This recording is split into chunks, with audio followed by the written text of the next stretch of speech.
ప్రభువునందు ప్రియ దేవుని బిడ్డలారా, నేటి వాక్య ధ్యానం కొరకు సహకారాన్ని ఇచ్చిన కుటుంబం ఏలూరు పత్తేబాద వాస్తవ్యులు శ్రీ ఇందుపల్లి ప్రకాష్ కుమార్ గారు, అదనపు జాయింట్ కలెక్టర్ ప్రకాశం డిస్ట్రిక్ట్, శ్రీమతి సుదర్శిని గారు, వారి యొక్క కుటుంబ సభ్యులు, పెద్ద కుమార్తె అల్లుడు జెస్సీ, సౌమ్య, ప్రవీణ్ కుమార్ గారు, Annie Preethi, doctor Annie Preethi, doctor Christiana కీర్తన గారు సహకారం ఇస్తున్నారు. ప్రభు ఈ కుటుంబాన్ని దీవించున్నట్లు ప్రార్థన చేద్దాము. ప్రార్థించుదాం. మమ్మను మిక్కిలిగా ప్రేమిస్తోన్న మా ప్రియ పరలోకపు తండ్రి, మీ పరిశుద్ధ ఘననామమునకు వందనాలు, స్తోత్రాలు చెల్లిస్తున్నాము. నేటి వాక్య ధ్యానం ద్వారా మాతో మాట్లాడము. ఎపిసోడ్ సహకారం ఇచ్చిన ఇందుపల్లి ప్రకాష్ కుమార్ గారు, సుదర్శిని గారు, వారి కుటుంబ సభ్యులు, కుమార్తెలు Jessie, Soumya, Praveen Kumar, doctor Annie Preethi, doctor Christiana Keerthana గారులను దీవించుము. బిడ్డలు చేసిన సహకారమును బట్టి కుటుంబాన్ని ఆశీర్వదించండి. ఈ రాత్రి వాక్య ధ్యానము ద్వారా మాతో మాట్లాడండి. యేసు నామమున అడుగుచున్నాము తండ్రి, ఆమేన్. ప్రభువునందు ప్రియ దేవుని బిడ్డలారా, దయచేసి మీ పరిశుద్ధ బైబిల్ గ్రంథాన్ని తెరవండి. ఇర్మియా గ్రంథం 50వ అధ్యాయం మీ ముందుంచుకోండి. బబులోను పతనాన్ని గూర్చి ప్రవచనం. 50వ అధ్యాయము ఇర్మియా ఈ ప్రవచనాలు చెప్పేటప్పటికీ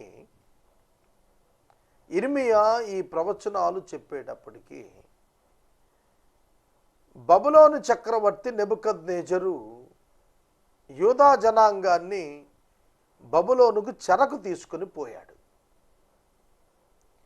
క్రీస్తు పూర్వము 600 ఒక గుంపు, 586 రెండవ గుంపు చెరకెళ్ళారు. క్రీస్తు పూర్వం 586లో యెరూషలేం పడగొట్టబడింది, దేవాలయం పడగొట్టబడింది. బబులోను చెరకు యూదులు వెళ్ళినప్పుడు 70 ఏండ్లు అక్కడ ఉండాలి. అది దేవుని నిర్ణయం. అది ప్రకటన చేయబడింది కూడాను. ఆ 70 సంవత్సరాలలోనే 3 రాజ్యాలు వస్తున్నాయి. కల్దీయుల రాజ్యం అంతం కావాలి, నెబుకద్నెజరు, బెల్షెజరు. మాదీయ రాజ్యం దర్యావేషు, తర్వాత పారసీక రాజ్యం కోరేషు రావాలి. ఈ 70 ఏండ్లు ఇర్మియా రాస్తున్నప్పటికీ భవిష్యత్తు.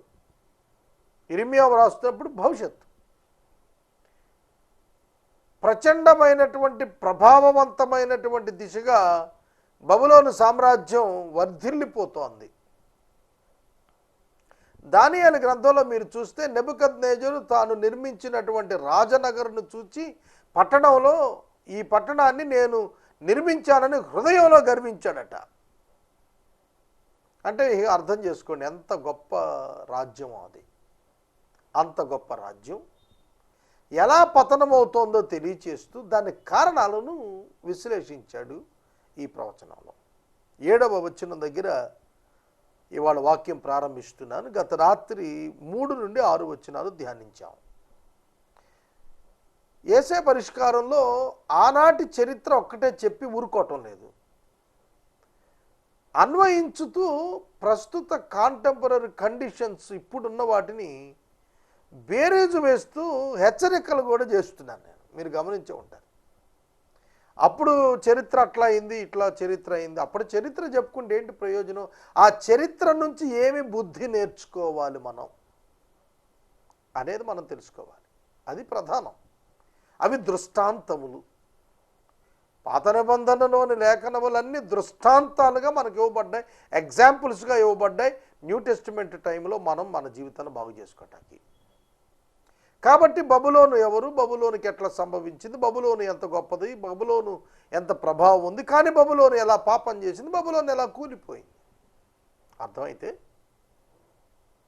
దేవుని విడిచి పాపం చేసి దేవునికి వ్యతిరేకంగా తిరుగుబాటు చేస్తే జీవితంలో కలిగేటువంటి నాశనం మనకు అర్థమయ్యి నశించిపోకుండానట్లు ప్రభు అయిన క్రీస్తును ఆశ్రయించటం ప్రధాన అంశం. దీనినే మనం ధ్యానం రూపంలో వెళుతున్నాం.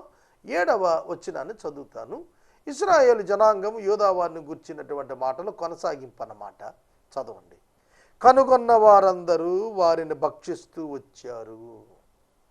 కనుగొనిన వారందరూ అంటే జెంటైల్ పీపుల్. ఒక్కసారి మోషే నాయకత్వంలో ఐగుప్తు నుంచి విడిపించబడిన ఇశ్రాయేలు చరిత్రను ఒక్కసారి జ్ఞాపకం చేసుకుందాం. ఐగుప్తీయులు ఇశ్రాయేలీయులను బానిసత్వంలోనికి నెట్టేశారు. వాస్తవంగా వారి చరిత్ర అద్భుతంగా ఉంటుంది. దేవుడు అబ్రహామునకు ఏ సంతానము లేనప్పుడు ప్రమాణం చేసి వాగ్దానం చేశాడు, నీ సంతానం 400 సంవత్సరాలు పరదేశంలో ఉంటారన్నాడు. అప్పటికి అబ్రహాముకు పిల్లలు లేరు, ఇస్సాకు పుట్టలేదు. ఇస్సాకు యొక్క సంతానం, ఇస్సాకు కుమారుడు యాకోబు, యాకోబుకు 12 మంది కొడుకులు, 11వ వాడు యోసేపు. యోసేపు 17వ ఏట అన్నదమ్ముల చేత అమ్మివేయబడ్డాడు. 13 ఏళ్ల చెరసల అనుభవం తర్వాత యోసేపు ఐగుప్తుకి వెళ్ళాడు. ఐగుప్తులో ప్రధాని అయిన తరువాత దేవుడు ఇచ్చిన 7 సంవత్సరాల సమృద్ధి, 7 ఏళ్ల కరువు. అంటే యోసేపు యొక్క జీవితంలో 37 ఏళ్ల తర్వాత 40 మధ్య ఇజ్రాయేలు దేశం, ఆ కనాను ప్రాంతంలో ఉన్నటువంటి ఇజ్రాయేలీలు వారి యొక్క స్థానం నుండి వారు ఐగుప్తుకు వెళ్లాల్సి వచ్చింది. ఐగుప్తునకు వెళ్ళుటకు భయపడద్దని యాకోబునకు దేవుడు ధైర్యం చెప్పి, నేను వస్తున్నా నీతో పద అన్నాడు. అలాగా వాళ్ళు 72 మంది వెళ్ళారు. అక్కడ మోషే కాలానికి 6 లక్షల కాల్బలం విస్తరించిపోయారు. యోసేపును ఎరుగని ఫరో పరిపాలన ప్రారంభించినప్పుడు దాస్యంలోకి పోయారు. వాళ్ళు వీళ్ళని చాలా బాధ పెట్టారు. ఐగుప్తీయులు ఇజ్రాయెల్ బాధ పెట్టారు. అప్పుడు దేవుడు మోషే ద్వారా వారిని విడిపించాడు. విడిపించిన తర్వాత 40 ఏళ్ళు అరణ్యంలో నడిపించాడు. ఆ తర్వాత యెహోషువ చేత కనానుకు చేర్చాడు. ఇక అక్కడ నుండి మనం చూస్తే న్యాయాధిపతుల చరిత్ర, రాజుల చరిత్ర కనిపిస్తుంది. క్రీస్తు పూర్వం 1440-50 మధ్యన ఆదికాండం, నిర్గమాకాండం రాసినటువంటి కాలాల్లో మోషే వారిని నడిపిస్తూ వచ్చాడు. యెహోషువ నాయకత్వంలో కనానుకు వెళ్ళిన తర్వాత వాళ్ళు స్థిరపడ్డారు. అక్కడ కనాను భూభాగంలో స్వాస్థ్యాలు పంచుకొని అక్కడ వాడు పంటలు వేసి అభివృద్ధి చెందడం ప్రారంభించారు. ఆ తర్వాత న్యాయాధిపతులు వచ్చారు. న్యాయాధిపతుల తర్వాత వాళ్ళు కోరుకున్నట్టుగా దేవుడు రాజులను ఇచ్చాడు. దావీదు వచ్చాడు, సొలొమోను వచ్చాడు. సొలొమోను నుంచి రాజ్యం డివైడ్ అయిపోయింది. ఆ డివైడెడ్ కింగ్డమ్ అషూరుకు ఇజ్రాయేలు, బబులోనుకు యోధావారు చెరకపోయారు. ఈ ఇశ్రాయేలు చరిత్రలో మీరు గమనించినట్లయితే యెహోషువ నాయకత్వంలో కనాను భూభాగంలో స్వాస్థ్యానికి వచ్చినప్పటి నుండి కూడాను వారిని దోచుకోవటానికి యత్నము చేయని జాతి కనపడలేదు. దానిని దోచుకోవటానికి ప్రయత్నం చేయని జాతి కనపడలేదు. దొరికిన వాళ్ళు దొరికినట్టుగా దోచుకుంటూనే వచ్చారు. సిరియనులు మొదలుకొని ఫిలిస్తీన్లు కానీ చాలామంది రకరకాల జాతులు వాళ్ళు దోచుకుంటూ వచ్చారు. అన్య జనాంగం వాళ్ళు. అసలు వీళ్ళంతా ఎవరు? మనకు ఇంకా హిస్టారికల్గా వెనక్కి వెళితే నోవహు జలప్రళయం తరువాత నోవహు యొక్క 3 కుమారులు హాము, షేము, యాపేతు. హాము, షేము, యాపేతు ఈ 3 నుండి వచ్చిన వారే భూమిని నిండించారు. కనుక అబ్రహాము యొక్క పితరుల నుండి, హారాను నుండి వచ్చినటువంటి సంతానం ఒక 1 రేస్ వారు డెవలప్ అయ్యారు. అందులోంచి దేవుడు ప్రత్యేకించుకొని తీసుకుని వచ్చాడు. వారు ఇశ్రాయేలీలు, యూదులు. కాబట్టి వీరందరూ కూడాను దాయాదులే. ఒక విధంగా చెప్పాడు అన్నదమ్ముల వరుస. కానీ వారు దేవుని ఎరిగిన వారు, ఎరగని వారుగా డెవలప్ అవుతూ వచ్చారు. కనుక శ్రమ ఎక్కడ వస్తుందంటే దేవుని ఎరిగిన వారిని, అంటే నిబంధనలో ఉన్నవారిని నిబంధన లేని జనాంగం వేధిస్తూ వచ్చారు, బాధిస్తూ వచ్చారు, దోచుకుంటూ వచ్చారు. Simple word. ఇప్పటికీ లోకంలో అదే జరుగుతుంది విశ్వాస సంబంధంగా. విశ్వాస సంబంధమైన వారిని విశ్వాసంలో లేని వారు బాధించడం, వేధించడం అనేది ఎప్పుడు ఉండేది. హిస్టారికల్గా అది ప్రభు రాకడ వరకు ఉంటుంది, అందులో ఏమాత్రం వ్యత్యాసం లేదు. కనుక ఇక్కడ మనం చూడాల్సింది ఏంటంటే భక్షించుట. కనుగొనిన వారందరూ భక్షించారు. ఇశ్రాయేలు టార్గెటెడ్ గ్రూప్ అయ్యారు. అలాగే ఇప్పుడు 21st సెంచరీలో ఉన్న మనం Christians in the world targeted group అవుతారు. అది చర్చ్ అవుతుంది. క్రిస్టియన్ అనే పదం దగ్గర మనం చర్చ్ అంటే ఇంకా బాగుంటుంది. చర్చ్ టార్గెట్ అయిపోతుంది. చివరికి వచ్చేటప్పటికి చర్చ్ ర్యాప్చర్ తరువాత మరలా ఇశ్రాయేల్ టార్గెట్ అవుతుంది. జాగ్రత్తగా వినాలి. సంఘం కృపాకాలంలో విస్తరిస్తుంది. దాని సంఖ్య పరిపూర్ణమైనప్పుడు ప్రభువారి యొక్క రెండవ రాకడలో ఆకాశ మధ్యమానికి ప్రభు వచ్చినప్పుడు సంఘం ఎత్తబడుతుంది. ఆ తర్వాత భూమి మీద ఉన్నటువంటి ఇశ్రాయేల్ ఉంది చూశారు, అది మరలా టార్గెట్ అయిపోతుంది. కాబట్టి ఇశ్రాయేల్ యొక్క టైం టేబుల్ బ్యూటిఫుల్గా ఉంటుంది. మనం జాగ్రత్తగా అర్థం చేసుకోవాలి దాన్ని. సహోదరుడా, సహోదరి, ఇశ్రాయేలీయులను కనిపించిన వారందరూ భక్షించారు. ఇవాళ అదే ప్రిన్సిపల్ క్రిస్టియన్స్కి అప్లై చేస్తే not the religion but the spiritual people. Religious క్రిస్టియన్స్కి ఏం ప్రాబ్లం లేదు, ఎందుకంటే వాళ్ళు ఎటైనా బెండ్ అయిపోతారు, వాళ్ళకి ఇబ్బంది లేదు. They adopt anything, they don't bother for spirituality.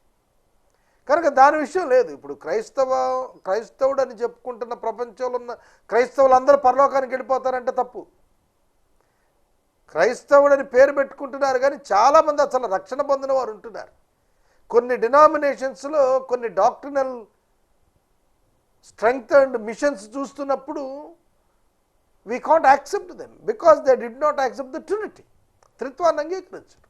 యేసుని దేవునికి అంగీకరించడం అనేక మంది క్రిస్టియన్స్గా పిలువబడుతున్నారు ప్రపంచంలో. యేసుక్రీస్తుని అంగీకరించిన వారు అనేక మంది క్రైస్తవులుగా పిలువబడుతున్నటువంటి వారు ఉన్నారు. వారి డాక్ట్రిన్స్ బైబిల్ నుండే డీవియేటెడ్ డాక్ట్రిన్స్ తీసుకున్నారు, డీవియేటెడ్గా ఫ్యాబ్రికేట్ చేశారు డాక్ట్రిన్స్ని. కనుక ప్రతివాడు క్రైస్తవుడు కాలేడు.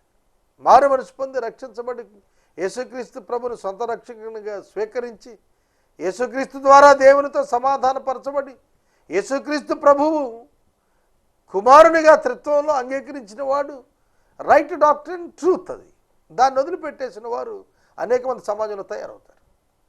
కనుక భక్షించేది ఎవరిని అంటే ఈ గ్రూప్ మీద టార్గెట్ పడుతుంది. అదే జరిగింది. ఒక్క మాట కోసం ఈ చరిత్ర అంతా చెప్పి అన్వయించుకుంటూ వచ్చాను నేను. అర్థమైందా? కనుక ఇశ్రాయేలును భక్షించారు, టార్గెటెడ్ గ్రూప్ అయిపోయారు. వారి శత్రువులు అంటారట, మేము అపరాధులం కాదు, వీరు న్యాయానికి నివాసంగా తన పితరులకు నిరీక్షణాధారంగా ఉన్న యెహోవా మీద వీళ్ళు తిరుగుబాటు చేశారు కనుక ఇది వారికి సంభవించింది. Right, their reasoning is good and right and proper. వాళ్ళ రీజనింగ్ బాగుంది, కరెక్టే. దేవునికి వ్యతిరేకంగా పాపం చేశారు కాబట్టి ఈ శిక్ష వాళ్ళకు వచ్చింది కనుక మేము నిర్దోషులు అంటే కుదరదు. వింటున్నారా నా మాట? వాళ్ళు తప్పు చేశారు కనుక నేను కొట్టేశాను వాళ్ళను అంటే కుదరదు.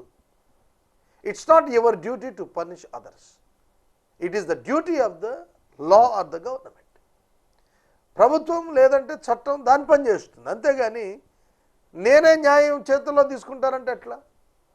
కాబట్టి దేవుని యొక్క ప్రజలను భక్షించు ప్రతివాడు తనను తాను ఏమనుకున్నాడంటే నేను నిరపరాధిని, వాళ్ళ దేవుడి నుంచి వాళ్ళు దూరం అయ్యారు కాబట్టి వాళ్ళకి ఈ శిక్ష వచ్చింది తప్ప నాకేమీ ప్రాబ్లం లేదు, నా వల్ల జరిగింది కాదు అంటూ. ఇంకొకటి, నేను దేవునికి సహాయం చేస్తున్నాననే భావనకి వెళ్ళారు.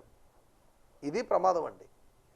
ఇవాళ చాలామంది ఇలాంటి భావనలో ఉన్నారు. వీఆర్ హెల్పింగ్ టు గాడ్, దేవునికి మేము సహాయం చేస్తున్నాం. ఏమిటది అసలు? ఆ మాట ఏమిటది? తప్పు. దేవునికి ఎవడు సహాయం చేయక్కర్లేదు. చాలామంది గాడ్స్ మిషన్లో పార్ట్నర్షిప్ని గురించి చెబుతూ సహాయం చేయండి సహాయం చేయండి అంటారు. ఏంటి అసలు సహాయం? సహాయం చేయండి కాదు, take the partnership and receive the blessing, simple. కాబట్టి నీ సహాయంతో దేవుడు పనులు పూర్తి చేసుకుంటాడు అనుకోవటం అవివేకం. ఆనాడు అన్యజనులు కూడా ఆ విధంగా అనుకున్నారు.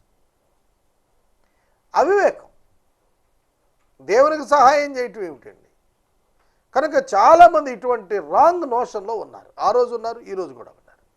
ఇక్కడ అంటున్నమాట, మేము అన్యాయం ఏం చేయలేదు, అపరాధులం కాదు. ఎందుకంటే వాళ్ళు న్యాయంగా దేవునికి లోబడాలి, వాళ్ళు లోబడలేదు.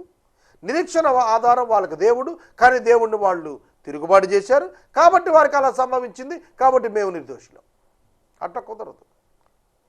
ఎవరు చేసిన దోషానికి వాళ్ళు శిక్ష అనుభవించాల్సిందే, వారు జవాబు చెప్పాల్సిందే. నేను నిర్దోషిని అయిపోతానంటే కుదరదు. న్యాయముగా తీర్పు తీర్చేది దేవుడు. దేవుడు తీర్పులు తీర్చాలి, కానీ మనుషులు తాము చేసిన దుష్టత్వాన్ని దేవుణ్ణి అడ్డం పెట్టుకుని ఆపాదించితే అది దైవత్వం కాదు, అది అంగీకారం కాదు. దేవుడు శిక్షించటం వేరు, మనుషులు వారి మీద దాడులు చేసి తినేసి వాళ్ళని నాశనం చేసేసి వారిని దోచేసుకొని వాళ్ళ దేవుడు వీళ్ళకి శిక్షించాడు అని సర్దిపుచ్చుకోవటం వేరు. కాంప్రమైజింగ్ నేచర్ అది ఎన్నటికీ కూడా కుదరదని ప్రభు పేరిట నేను మనవి చేస్తున్నాను. 8వ వచనం, బబులోనులో నుండి పారిపోవుడి, కల్దీయుల దేశంలో నుండి బయటికి వెళ్ళండి, మందలకు ముందు మేకపోతులు నడుచున్నట్లు ముందర నడవండి. ఇక్కడ ఒక విషయాన్ని గమనించాలి. ఇర్మియా 2 రకాలైన ప్రవచనాలను ముందుకు తీసుకొచ్చాడు. ఒకటి, నెబుకద్నెజరు బబులోనుకు యూదులను తీసుకుపోకముందు యూదులకు దేవుడి సందేశం ఇచ్చాడు ఇర్మియా ద్వారా. ఏమనంటే బబులోనుకు వెళ్ళండి. గమనిస్తున్నారు, బబులోనుకు వెళ్ళి ప్రాణాలను కాపాడుకోండి, బబులోను నుంచి నెబుకద్నెజరు వస్తున్నాడు అన్నప్పుడు God is concerning about their souls and their physical life. వారి భౌతిక జీవాన్ని గురించి వారికి దేవుడు చెప్పాడు. దేవునికి కావాల్సింది ఏంటంటే అక్కడ 70 సంవత్సరాలు ఆ స్థలానికి దేవుడు విడిచిపెట్టాలి, అది పనిష్మెంట్. అది చేయమని చెప్పాడు వాళ్ళని. అది చేయటానికి వాళ్ళు ఇష్టపడలేదు. Vacate the place for 70 years. దానివల్ల ఏమి జరుగుతుంది? దేవుడు ఏదైతే వాగ్దానం చేసి ఉన్నాడో, గతంలో చెప్పున్నాడో అది నెరవేరి తీరుతుంది. మీరు పాపం చేసినప్పుడు ఈ స్థలాన్ని నేను విడిచేస్తానని దేవుడు చెప్పాడు, అది నెరవేరాలి. కాబట్టి ఆ స్థలం విడిచి బబులోనికి వెళ్ళి బతకమన్నాడు అక్కడ. కానీ వాళ్ళు వెళ్ళలేదు, తిరుగుబాటు చేశారు. ఆ కారణం చేత బబులోను రాజు వారిని చంపేశాడు. కనుక బబులోనికి వెళ్ళండి అని ప్రకటించిన ఆ ప్రభువే మరలా ఇర్మియా ద్వారా వేరొక కాలానికి సంబంధించిన సమయానికి సంబంధించిన దానిలో బబులోను నుండి బయటికి వెళ్ళిపోండి అంటున్నాడు. ఇక్కడ రెండింట్లో కూడా ఒకటే సందేశం, జాగ్రత్తగా రండి. యెరూషలేమును విడిచి బబులోనికి వెళ్ళి బ్రతకండి అన్నాడు, ఎందుకంటే యెరూషలేము నాశనం కాబోతోంది కనుక. బబులోనును విడిచి బయటికి వెళ్ళిపోండి అన్నాడు, ఎందుకంటే ఇప్పుడు బబులోను నాశనం కాబోతోంది కనుక. 2వ ప్రవచనంలో కనుక God is having concern towards the souls of his people. తన ప్రజల యొక్క ఆత్మలను గురించి, ప్రాణాలను గురించి దేవుడు కన్సర్న్ కలిగి ఉన్నాడు మొట్టమొదటి నుంచి కూడాను. ఇది చాలామంది గుర్తించడం లేదు ఇవాళ. God's judgment on sin, not on sinners. God's judgment is always on sin, not on sinners. God always wants to forgive the sinners. దేవుడు పాపులను నిత్యము క్షమించడానికి మనసు కలిగిన వాడే. పశ్చాత్తాపడితే కండిషన్. పశ్చాత్తాపడకపోతే పాపానికి పడిన శిక్ష పాపికి కూడా పడిపోతాం. పశ్చాత్తాపడితే పాపానికి శిక్ష పడుతుంది, పాపికి విడుదల దొరుకుతుంది. ఈ కాన్సెప్ట్ మొదటి నుంచి కూడా ఉంది, కానీ గ్రహించలేకపోతున్నారు, వారు గ్రహించలేకపోయారు. కనుక బబులోను నుండి వెళ్ళిపోండి అన్నప్పుడు బబులోను నాశనం అవుతోంది, తప్పుకోండి అని చెబుతున్నాడు. అర్థమవుతుందా? సొదొమ గొమొర్రాల నుండి లోతుకు చెప్పాడు దేవుడు, వెళ్ళిపో వెళ్ళిపో వెళ్ళిపో, సొదొమ నాశనం అవుతోంది. నోవాకు చెప్పాడు, ఓడలోనికి వెళ్ళిపో, లోకనాశనం అయిపోతుంది. అర్థమవుతుందా? కనుక దేవుడు మొదటి నుండి కూడాను మనుషులను ప్రేమించి రక్షించడానికి ఆయన మొదటి నుంచి ప్రయత్నం చేస్తున్నాడు. మనుషులు దాన్ని అర్థం చేసుకోకుండా దేవునికి తిరుగుబాటు చేస్తున్నారు. దేవుని మాట మీద అవిశ్వాసం ఉంచడం వల్ల, తిరుగుబాటు చేయటం వల్ల వారి ప్రాణాలు పోతున్నాయి. కారణం వారే ఉత్తరవాదులుగా తయారవుతున్నారు తప్ప దేవుడు కాదన్నాడు. కనుక గాడ్స్ జడ్జిమెంట్స్ ఆర్ 100% జస్ట్ఫుల్, న్యాయమైనవి. ఇది మనం అర్థం చేసుకోవాలి. ఉత్తర దేశము నుండి మహాజన సమూహం నేను రేపుచున్నాను, బబులోనుకు విరోధంగా దాన్ని రప్పిస్తున్నాను, ఆ జనుల మీదకి యుద్ధ పంక్తులు తీరుస్తున్నారు, వారి మధ్య నుండి ఆమె పట్టబడుతుంది. ప్రజ్ఞగల బలాఢ్యులు దోపుడు సొమ్ము పట్టుకొనక మరలని రీతిగా వారి బాణాలు అమోఘములై తిరిగి రాకుంటాయి. కల్దీల దేశం దోపుడు సొమ్ము అవుతుంది, దాన్ని దోచుకుని వారు సంతుష్టిగా దోచుకుంటారు. ఇది యెహోవా వాక్కు. నా స్వాస్థ్యమును దోచుకొని వారలారా సంతోషిస్తూ ఉత్సహిస్తూ నురిపిడి చేయొచ్చు, పెయ్యవలె గంతులేస్తూ బలమైన గుర్రాలు సంగ్రహిస్తున్నారే. నా స్వాస్థ్యమును దోచుకొని వారలారా. God is against the people who are against to the Israel. ఇశ్రాయేలుకు వ్యతిరేకముగా ఏ జాతి నిలిచినా దేవుడు దానికి వ్యతిరేకంగా ఉన్నాడు. ఆదికాండం 12 అబ్రహామా అబ్రహామా, నిన్ను ప్రేమించు వారిని నేను ప్రేమిస్తాను, నిన్ను ద్వేషించిన వారిని నేను ద్వేషిస్తాను అన్నాడు. అబ్రహామును ఎవరు ప్రేమిస్తే వారిని దేవుడు ప్రేమించాడు. ఇశ్రాయేలును ఎవరు ప్రేమిస్తే వారిని ప్రేమించాడు. ఇశ్రాయేలును గురించి రాస్తాడు, యెరూషలేమును ప్రేమించండి, యెరూషలేమును ప్రేమించువారు వర్ధిల్లుతారు, యెరూషలేము క్షేమం కొరకు ప్రార్థన చేయండి అని అన్నాడు. యెరూషలేమును మీద దండెత్తిన వారు దండెత్తబడ్డారు. కనుక నా జనమును దోచుకున్నటువంటి బబులోను, నువ్వు దోచుకోబడతావు. నా మందిరమును పడగొట్టినందుకు ప్రతీకారం నేను చేస్తానన్నాడు. ఇదే అధ్యాయం తర్వాత వస్తుందా వచ్చిన అప్పుడు ధ్యానం చేద్దాం. మీ తల్లి బహుగా సిగ్గుపడి మిమ్మును కన్నందుకు తెల్లబోతుంది. ఇదిగో అది జనములన్నింటిలో అతి నీచ జనం అవుతుంది. అది ఎడారైపోతుంది, ఎండిన భూమి అవుతుంది, అడవి అయిపోతుంది. ఏమర్థమవుతాను? జనము నిర్జనమైనప్పుడు అక్కడ పిచ్చి మొక్కలు వచ్చేస్తాయి, అడవులాగా తయారవుతుంది. ఒక చిన్న మాట చెబుతాను. ఒక 10 మాసాల క్రితం విజయవాడలో షెవర్లెట్ కంపెనీలో సర్వీసింగ్ చేయించాను నేను నా కార్కి. చేయించినప్పుడు ఆ మెకానిక్ చెప్పాడు, సార్ ఇక్కడి నుంచి మా కార్యాలయం మార్చేస్తున్నాం, ఈసారి వచ్చినప్పుడు అక్కడికి రండి అన్నాడు. 10 మాసాలు అయిపోయింది. నేను కొంచెం అనారోగ్యం చేత డ్రైవర్ను పంపించి మెకానిక్స్ ద్వారా చేయించాను. స్వయంగా నేను వెళ్ళాను ఆ స్థలానికి. మర్చిపోయాను అతడు నాకు చెప్పిన మాట, అయ్యా ఇది మేము వదిలేస్తున్నాం, ఈ స్థలం వెళ్ళిపోతామని చెప్పిన మాట నేను మర్చిపోయాను. డైరెక్ట్గా నేను కార్ డ్రైవ్ చేసుకుని అక్కడికి పోయాను. తీరా వెళ్ళి చూస్తే నేను గుర్తుపట్టలేకపోయాను. ఆ స్థలం అంతా పిచ్చి మొక్కలతో నిండిపోయింది. చాలా కళకళలాడుతూ ఉండేటువంటి ఆ స్థలం ఏసీస్ తోటి, చక్కగా షోరూమ్తో, చక్కటి వర్క్షాప్తో కళకళలాడుతూ ఉండేటువంటి ఆ స్థలం అంతా పిచ్చి మొక్కలతో నిండిపోయింది. 10 నెలల క్రితం నేను వచ్చినప్పుడు ఎట్లుంది, ఇప్పుడు ఎట్లుందని బేరీజు వేశాను. ఒకప్పుడు జనం గడగడ తిరిగారు అక్కడ, ఇప్పుడు అక్కడేమీ లేదు, పిచ్చి మొక్కలు మొలిచాయి. 10 నెలలలో ఒక మహానగరంలో, రాజధానిలో ఎటువంటి మార్పు చూశాను నేను? దేవుడు చెబుతోంది అదే. బబులోనులో ఒకప్పుడు కళకళలాడినటువంటి స్థితిగతులు ఉన్నాయి, అవి అడవి వంటివి అవుతాయి, అంటే నిర్జనమైపోతుంది. జనము లేని వారు అయిపోయినప్పుడు ఆ ప్రదేశాలు, ఆ పట్టణాలు అన్నీ దోచుకొనబడినప్పుడు పాడైపోతాయి. కనుక దాని తల్లి సిగ్గుపడుతుంది అనేది ఉపమానంగా చెబుతున్నాడు. ఉపమానంగా చెబుతుంటే అంటే చరిత్ర, వారి చరిత్ర సిగ్గుపడే చరిత్రగా మారుతుందని అర్థం. అంతేగాని బబులోనుకో తల్లి ఉంది, మనం అంటాం కదా భారతదేశం తల్లి అంటాం. మనం చూపించండి, ఏం చూపిస్తావు తల్లి? ఒక పర్సనా, కంట్రీ? అదే భావన కోసం చెప్పేదే భారత మాత అంటాం మనం. అంటే ఒక స్త్రీమూర్తితో పోలిస్తే దాని మీద ఉన్న గౌరవాన్ని మనం అలగోరికల్గా ఎక్స్ప్లెయిన్ చేసుకోవటమే తప్ప, ఒక తల్లి అంటే ఎక్కడ ఉంటుందా? ఆవిడ ఢిల్లీలో ఉంటుందా, లేకపోతే కాట్మండ్, లేదంటే హైదరాబాద్లో ఉంటుందా, కలకత్తాలో ఉంటుందా? ఏం చూపిస్తావు? కనుక బబులోను యొక్క తల్లి అంటే అర్థం ఏంటంటే హిస్టరీ ఆఫ్ ద బైబిలోన్. బబులోను యొక్క చరిత్ర సిగ్గుపడే చరిత్రగా మారిపోతుంది, బాధపడుతుంది. అంటే ఒక పర్సన్గా బబులోనును కనుక తీసుకుంటే, ఒక వ్యక్తిగా తీసుకుంటే, దాని జననం తీసుకుంటే, దాని యొక్క బ్యాక్గ్రౌండ్ తీసుకుంటే, అది షేమ్ఫుల్ హిస్టారికల్గా మారిపోతుంది అని చెబుతున్నాడు. మరి దీనిని అన్వయించుకోవాలి కదా మనం. ఇవాళ చాలా అద్భుతమైన రీతిగా బతుకుతున్నాం. పాపంలోనికి వెళ్ళావో జీవితం పతనం అయిపోతుంది. నాకు తెలిసిన చాలా కుటుంబాలు నేను చూశాను.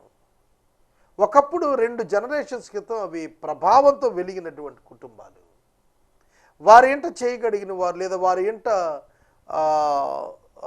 వృత్తి పొందిన వారు, వారైతే పోషించబడిన వాళ్ళు జనరేషన్స్ తరువాత వాళ్ళు అభివృద్ధి చెందారు.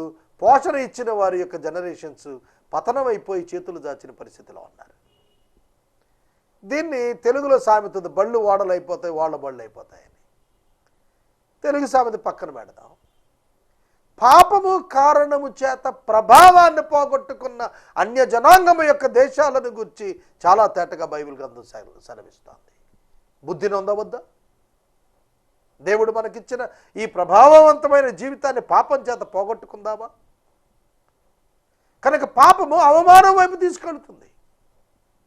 గర్వము, ఆర్థిక స్థితి గర్వాన్ని తీసుకొని వస్తే ఆ గర్వము నిన్ను దుస్థితికి నడిపించేస్తుంది. జాగ్రత్త. కనుక ఎన్నడూ గర్వించవద్దు. బబులోని కంటే గొప్పవారమా మనం? బబులోని కంటే గొప్ప చరిత్ర ఉంటుందా భౌతికంగా మనకు? కానీ అది నిర్జనమై అడవైపోయింది. జాగ్రత్త సోదరుడా, సోదరి.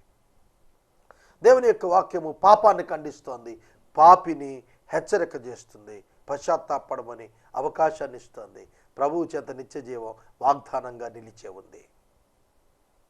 ఈ రాత్రి వాక్యం వింటున్న సహోదరుడా, సహోదరి, బబులోను సిగ్గుకు, అవమానానికి వెళుతుంది, ఎడారి అవుతుంది, ఎండిన భూమి అవుతుంది, అడవి అయిపోతుంది. యెహోవా రౌద్రాన్ని బట్టది నిర్జనమవుతుంది, కేవలం పాడైపోతుంది. బబులోను మార్గాన పోవారు ఆశ్చర్యపడి, ఆహా నీకు ఈ గతి పట్టిందే అందరూ. ఎలా ఉండాల్సిన వాడు ఎట్లా అయిపోయావయ్యా? ఎట్లా ఉండాల్సిన వాడు ఎట్లా అయిపోయావయ్యా? ఇదేనా ఒక క్రైస్తవుడిగా మనం సంపాదించాల్సిన సాక్ష్యం?